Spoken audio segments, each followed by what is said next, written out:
It's officially here. The season is officially upon us. We're in the regular season week right now. Right now, the teams are practicing. They're getting ready for their week one freaking matchups. And yeah, it's time to go ahead and put out my AFC East predictions for the 2024-2025 season. And yeah, I put enough effort into this to where it's going to make a lot of sense. Now, I already know some of you are going to disagree with me. Some of you are going to agree with me. But again, leave your comments. Tell me how you feel about it. But yeah, it's the AFC East predictions video. Let's talk about it. I can do it all, I will never fall. It's the Renaissance, you know that I got the mother sauce, man. You know I'm the boss, I know what it costs. Have you ever lost? I'm so versatile, yeah, I'm a Renaissance, man. I can do it all, I will never fall. It's the Renaissance, you know that I got the mother sauce, man. You know I'm the boss, I know what it costs. Have you ever lost? I'm so versatile, yeah, I'm a Renaissance, man.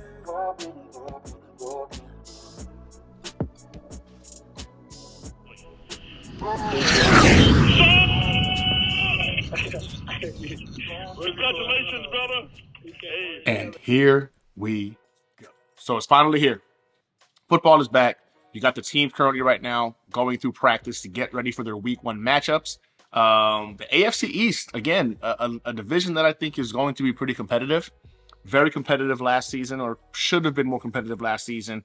Wind up being that the Bills took it at the end of it all due to some missteps by the other teams in that division, predominantly the Dolphins, and then of course the Jets, once they decided to kind of give up on the season after the Aaron Rodgers injury. So they were able to go ahead and capitalize on that and be able to win the AFC East again. I don't see it going that way this season. I think the season is going to go ahead and have some changes in regards to how it pans out, but let's just get right to it. First, I think we can all agree that the New England Patriots are in no way, shape, or form a team to really be concerned about when it comes to this season. So in fourth place, I've got the New England Patriots. And let me explain. It's not just because I hate the Patriots, because I do hate them. I despise them greatly. If there was a team that we wish we could all just kind of get rid of entirely in all of the NFL, it would be the Patriots. I had that much hate for them. But in this situation, you're looking at them being in fourth place predominantly because, let's be honest, they're rebuilding. They're literally in a whole rebuild. Like, there's no ifs, ands, or buts about it. They just lost Judon. They traded Judon away, who I think arguably was the best player on their roster. Bill Belichick is officially gone. And whether you believe he is the greatest coach of all time or you believe he was the benefactor of Tom Brady, it doesn't really matter. Nevertheless, he is gone.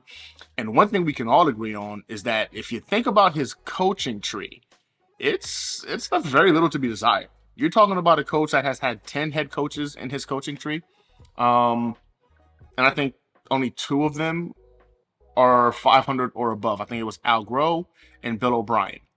So the other eight have been trashed. Collectively, you're talking about a tree that's amassed to 219 to 306 losses, 219 wins, 306 losses, I think two ties. And I think Mayo has more of a chance as being aligned with guys like Crennel, Judge, Patricia, and of course McDaniels, over a guy like Bill O'Brien, who was one of the, I guess you can say, positives of the Bill Belichick coaching tree. When you take all this into account, you have to question whether the Patriots way had more to do with Tom Brady than it did with Bill Belichick, because the results of Bill and these coaches without Tom Brady kind of speak for themselves. It's been pretty abysmal. I digress. The Patriots don't have Tom Brady. He's not walking into that room or into that building to go ahead and help them and save them, so to speak, so that day is over. Again, Judon was really the only real talent that you kind of looked at over there. You thought to yourself, man, that guy's elite. He's an all-pro. They got the cornerback in Gonzalez, who, he got injured last season, so hopefully he does a little bounce back. Hopefully not, for being honest, because he's a Patriot. But in terms of talent, that's one guy that I really liked last year in terms of their cornerback in Gonzalez. But yeah, man, I just look at this, man, and you're asking for guys like Jacoby Brissett to do a lot, or a guy like Drake May, who in my opinion is just bigger Zach Wilson. The Patriots are entering into an era of football that is going to be, simply put, the basement. They're going to be in the basement of the AFC East, and I love it. I have the Patriots going 5-12 originally, but after they lost Judon, man, I gotta admit, I think they're gonna go 4-13. I think they're gonna go 4-13 and wind up having a top 2 pick in the NFL draft. Now, Will that come to fruition? Probably. I think that 4 to 5 wins is going to be their range. And I think they get comfortable there for a couple of years. I think the Patriots are in for a long time before you start seeing them be relevant again. Well overdue, by the way. They had their time to shine. In third place in the AFC East. Now, this was hard because I battled back and forth between two teams on this one. Ultimately, it comes down to talent. And I got to believe this coach is going to elevate his game plans, even though now it's the job security. I'm hoping that this coach is going to elevate his game plan. I know he's got job security now, and the reason why I'm not putting him here is because of the level of talent he currently has on his roster. So for me, I'm probably going to get clowned for going this route, but I'm going to go with the Buffalo Bills. I think in third place, it's the Buffalo Bills. And just hear me out. Outside of arguably having the best quarterback in the AFC East, right? Again, I said arguably. How does the Bills roster compare to the other rosters in the AFC East? Really, ask yourself that question. How does it compare? I mean, some are going to tell you that, losing wide receiver 1 and wide receiver 2 doesn't matter because they have Kincaid and won games on the back end of the season last year without him, right? But I feel like those individuals are being naive to the fact that Stephon Diggs was still on the field, even though you weren't utilizing him.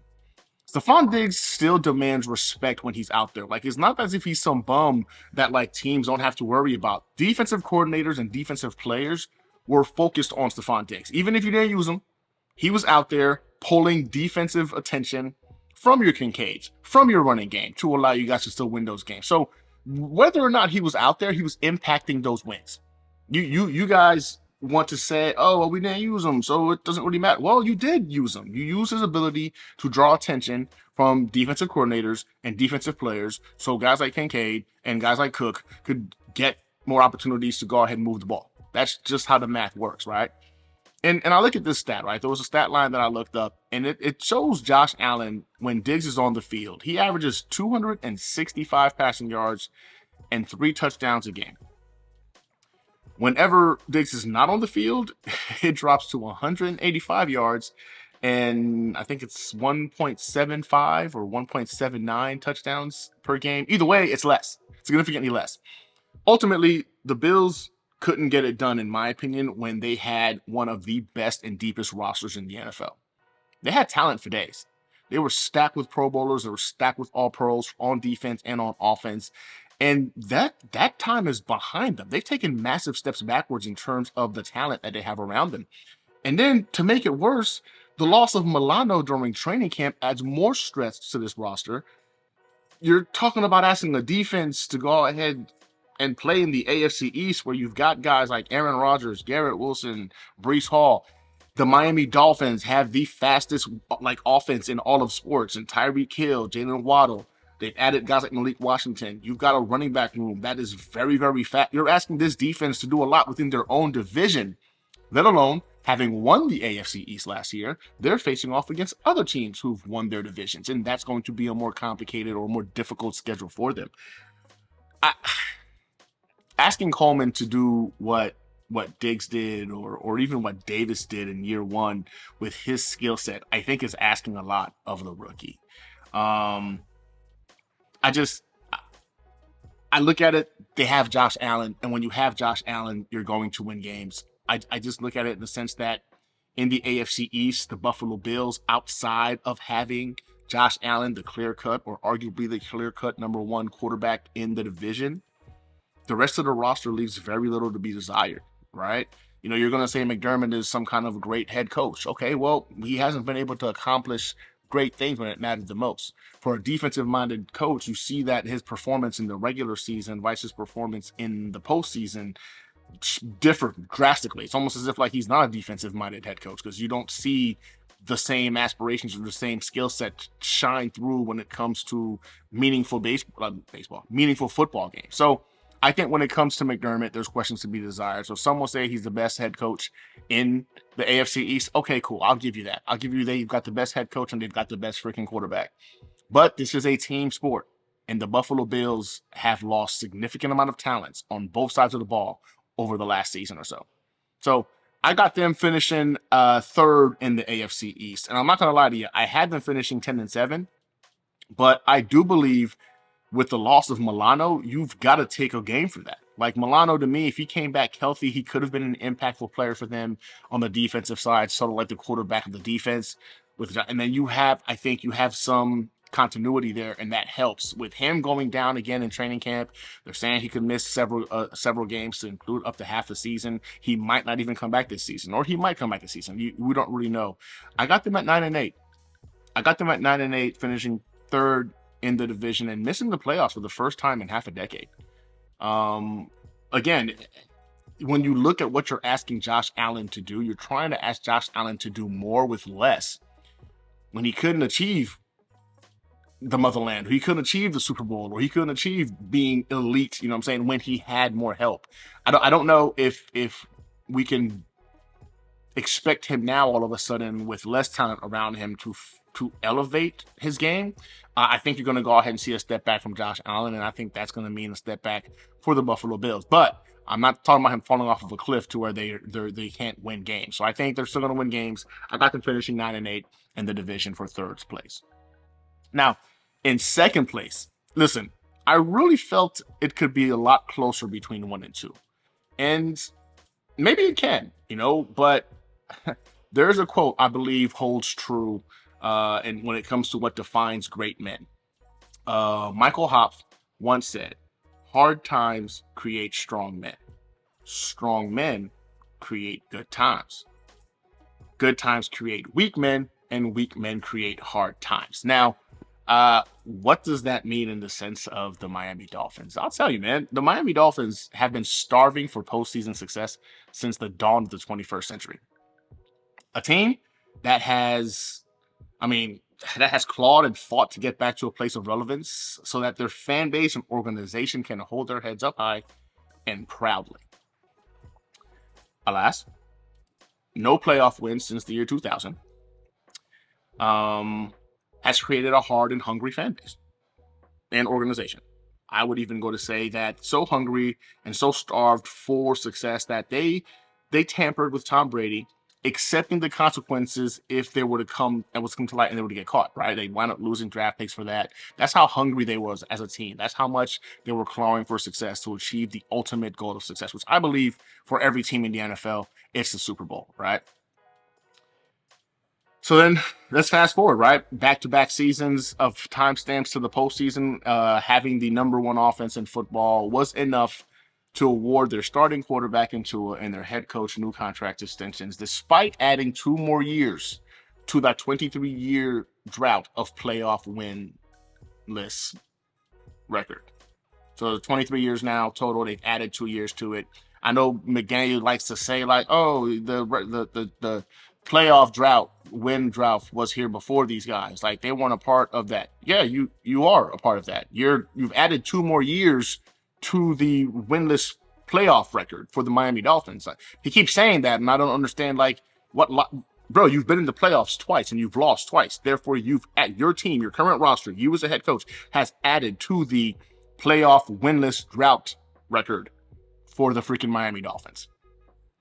I think paying Tua and paying McDaniels when you really didn't have to, is something that I don't know what I don't like about it the most, but I feel like you're talking about an organization who's had to go through the hard times, have clawed their way to get to a place of relevance, and they've done very, very well for themselves. I think arguably they have one of the best, if not the best, wide receiver room in all of football. They have one of the best, if not the fastest, running back room in all of football.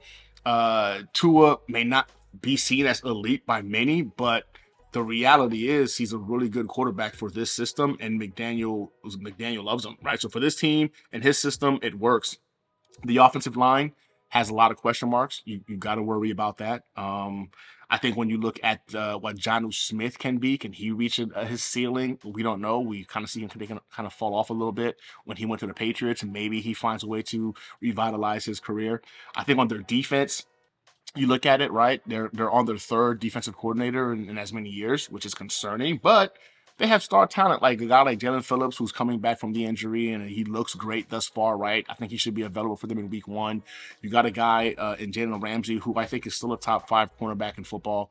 You know what I'm saying? Like, can he continue to play at that high level? He is getting to that point in age where you're seeing the cornerback position kind of take a bit of a dip. We've all seen it before with guys like Darrell Revis, Richard Sherman. Around this time frame, you see that dip start to happen. So they still, for now, they still got his name. They still have his pedigree. I mean, I look at their safety room again. I think they got Holland out there as well. They just got or they just brought in Howard as well. Hoyer, is it Hoyer? I think they just brought in Hoyer as well to be next to Holland at safety. So that's awesome to take a look at. You got Campbell, Calais Campbell. Could he bring one more year of quality play? Is Chubb going to come back at a full go? But most importantly, can Weaver kind of like implement all of these guys in one off season to play his style of football consistently? And that's going to be a question mark for the defense. But let's not get into the weeds in this. Like, at the end of the day, the Dolphins are going to win games based off of how the offense plays. They're going to win and lose game based off of how the offense plays, right? So a lot of individuals are talking about how, like, you know, the game plan is out as to how to disturb the Miami Dolphins offense, how to go ahead and kind of slow them down a little bit. You kind of saw it again towards the back half of the season last year, going into the playoffs now. A lot of individuals that are Dolphins fans will tell you that injury this and injury that is why it slowed down. But you saw a drastic, you know what I'm saying, decrease in their ability to score points during the back half of the season last year. One way or another, the defenses figure it out, or the injuries are factored. We're about to find out this season. I think that this offense is still disgusting. Like, I think that to have that much talent on the offense is something you have to respect. I think McDaniels is an incredible offensive mind. I don't know if I'm a buyer in that he's a great head coach. Like, I think Coach Saleh is an incredible defensive mind. I'm not a big buyer on whether or not he's a great head coach, and I like him as an individual, as a man. I like him, but I think in terms of head coach, there are things you want to see from your head coaches that I don't know if you've seen them from both. I talk to Dolphins fans all the time, and I'm like, well, listen, you guys really haven't gotten much better than what you were from your last head coach that was there in terms of wins, right? In terms of actual output. You guys made the playoffs, but it was more of a timestamp. You walked through the playoffs and got sent home. It just so happens to be that it showed that you didn't belong to begin with in the playoffs. But in terms of like records and whatnot, in terms of actual achievement, I don't really see much of a difference. I guess you can say the culture is different. I don't know if it's a better culture because the players are happier. But again, that I really believe the whole comfortability aspect is like a killer of greatness. The more comfortable you get, the more content you get. Like the ceiling drops, man. The bar drops as to what's expected of you. That's why I have the Dolphins just missing out on the AFC East title. I really think that this team, in terms of the continuity on offense, I do have respect for McDaniels as an offensive playmaker, an offensive mind, calling plays and whatnot. The guy is, I think he's a bit of a savant. I do.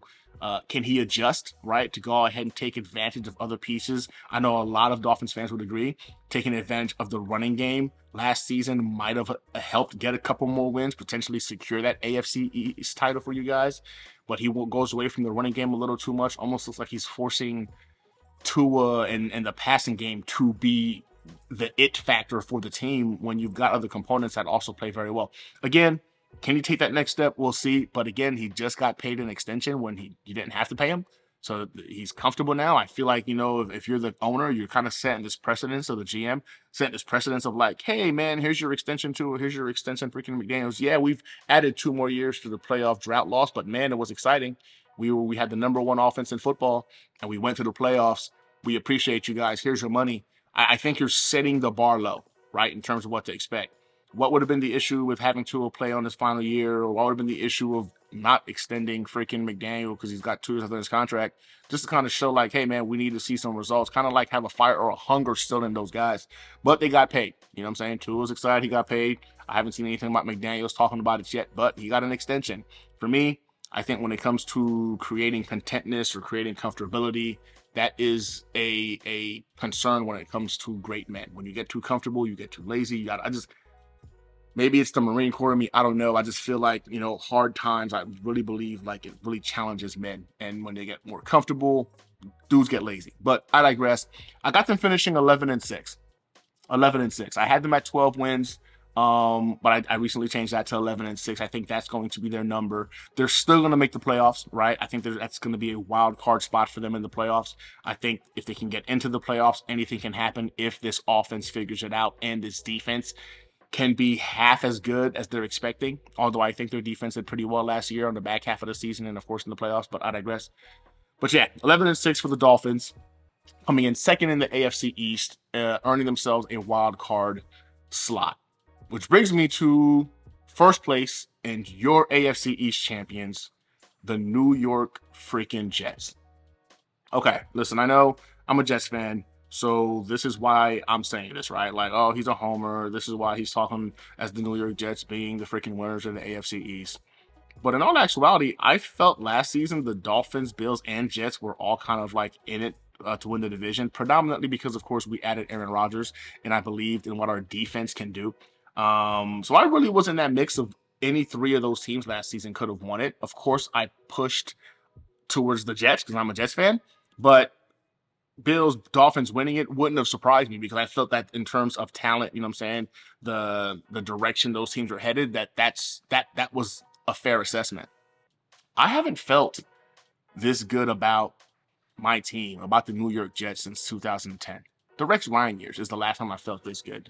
And I believe this team is 2 times more talented than that roster was. But it's not just me. It's not just me. Vegas is now telling you that the New York Jets are going to win the AFC East. They're the favorites to win the division. You have podcasters not in the AFC East or in the AFC in general breaking down divisions, and they're talking about the New York Jets, winning the AFC East. You've got sports journalists, sports analysts saying it, and it comes down to really just a few things, in my opinion. I think when you look at it in general, a few things. First thing, the Jets roster. I think you have a combination of youth and proven veterans littered throughout this entire roster. It's the best roster in the AFC East. You can't convince me otherwise. I'll give you the best quarterback melee with the Buffalo Bills. I'll give you the best freaking wide receiver room, maybe the Miami Dolphins. But in terms of overall best roster, the New York Jets, hands down, have that in the AFC East. So if you think about it, you've got difference makers at damn near every position group. I'm talking QB, offensive line, defensive line, wide receiver, running back, cornerback, linebacker. All of them have either difference makers, Pro Bowlers, or all pros at those position groups. Think about that, right? The weakest points on this roster would be safety and potentially tight end. Both of those units, by the way, finished top half of the league last season in their respective stat lines. So it's not as if like they're scrubs in those position groups. They're average. They're average at tight end and they're average at safety. This team means business, man. I think this team means business. Going back to the Michael Hoff quote, right? The part about hard times creating strong men creating good times. We're at that part. As Jets fans, we are at that part, right? The Jets and their fan base, we hold the current record for the longest playoff appearance drought in all of sports.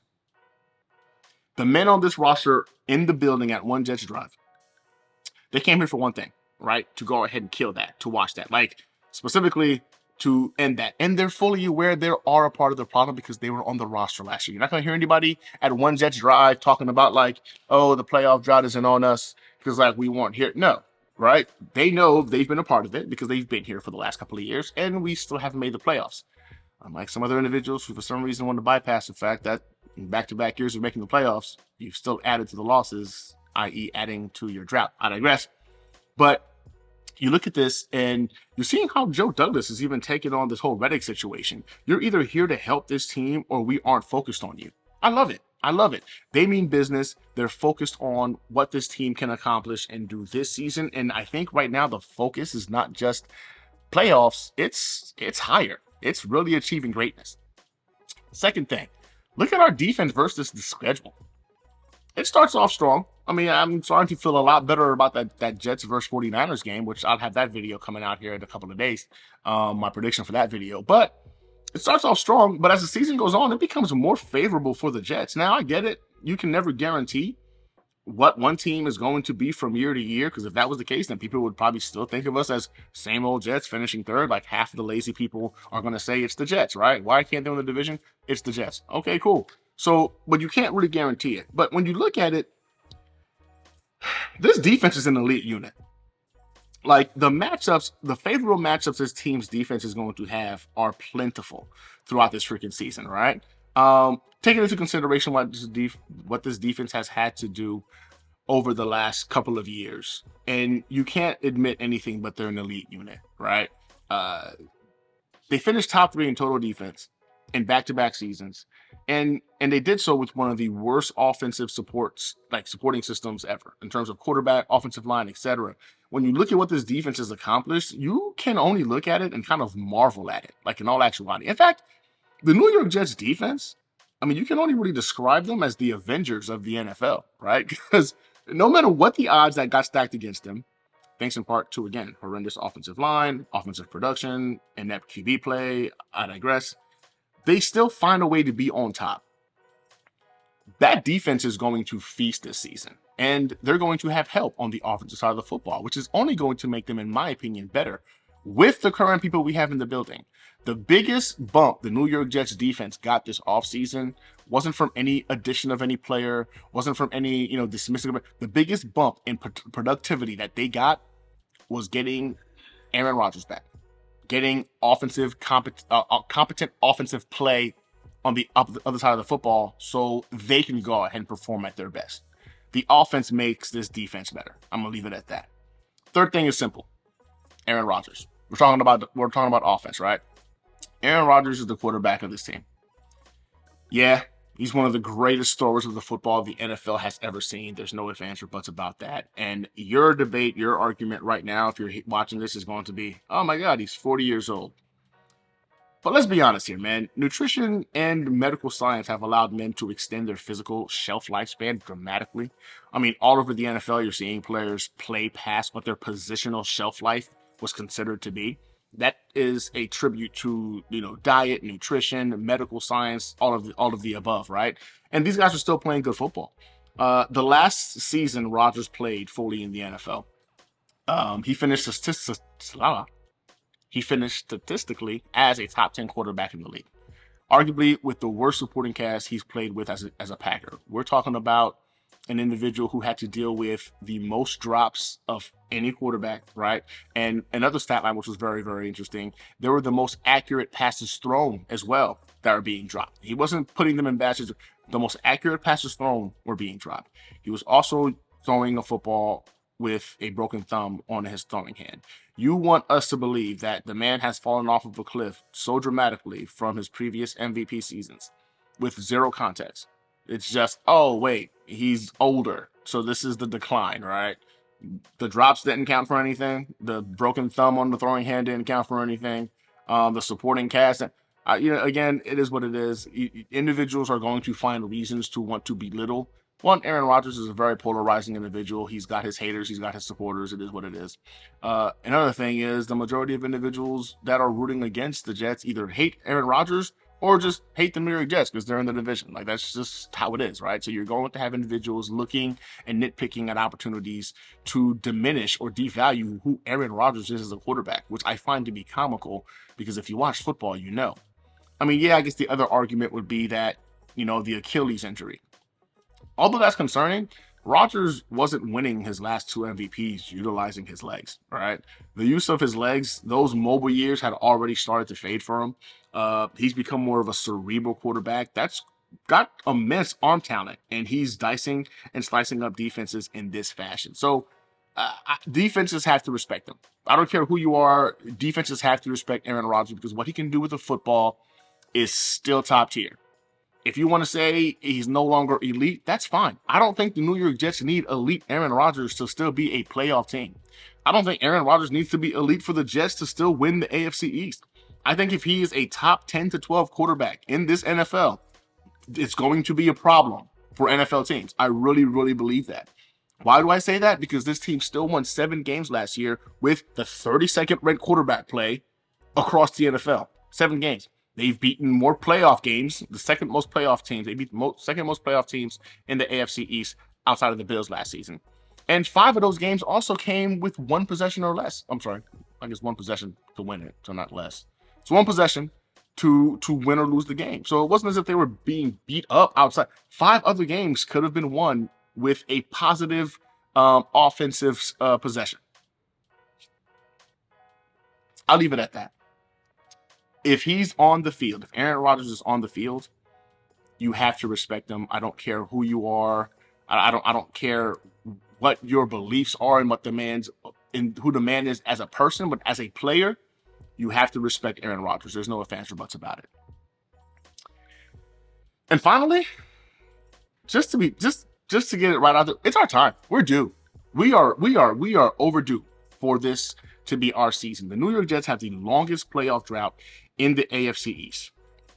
Now, before the New York Jets had this, there was another team that had a very, very long playoff drought as well. The Buffalo Bills, from 2000 to 2016, held the longest playoff drought in the NFL for that time frame, as well as for the AFC East. They paid their dues. And because of it, they were able to go ahead and have opportunities to go to the big dance over the last freaking half a decade. Now, they couldn't capitalize, right? They couldn't finish. So now, okay, unfortunately for them, it's time to move on. We have the active longest playoff drought in all of sports. We are due for this opportunity, and I believe that it's our time to shine. I say that to tell you that the New York Jets win the AFC East title this season for the first time since 2002. We're going to do so with a combination of a top 5 defense, a top 5 special teams, and a top 10 offense that hosts the league's RB1 for all-purpose yards in Breece Hall. I believe Breece Hall this season is going to be the biggest weapon we have on offense. Aaron Rodgers is going to finish in that top 10 to 12 range, and it's going to give us a top 10 offense to complement our top 5 defense and our top 5 special teams. The New York Jets are going to finish this season 13-4. Not just first in the AFC East, but they're going to be first in the AFC. But as the number 1 seed, I say this with an abundance of confidence, that the only way the New York Jets don't achieve these feats, don't achieve this prediction, is if health proves to be our number 1 competition on the season.